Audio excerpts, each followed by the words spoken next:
Hey there. Subscribe to my channel. And also press this bell icon. बिस्मिल्लाहिर्रहमानिर्रहीम अस्सलामु अलैकुम वरहमतुल्लाहि वबरकातुहू।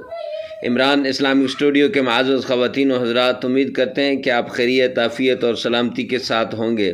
अल्लाह रब्बुल इज़्ज़त से दुआ गो हूँ कि अल्लाह रब्बुल इज़्ज़त आपको खैरियत, आफ़ियत और सलामती के साथ रखे।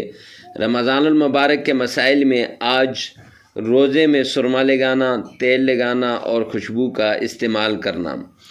तो एक आदमी ने सवाल किया है कि रोज़े में तेल लगाना कैसा है।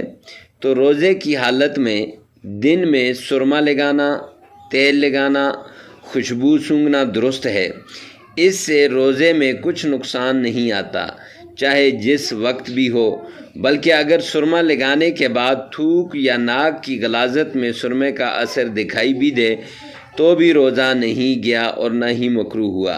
हवाले के तौर पर बश्ती ज़ेवर जिल्द 3 सफ़ा नंबर 10 और कुदूरी का सफ़ा नंबर 45, वहाँ ये मसला मौजूद है, वहाँ से भी आप इस मसले को देख सकते हैं।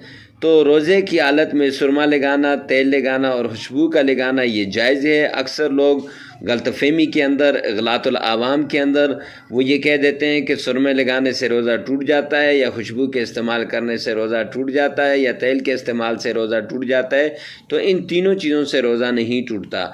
मिलते हैं नेक्स्ट वीडियो में नेक्स्ट मसले के साथ, तब तक के लिए अल्लाह हाफ़िज़।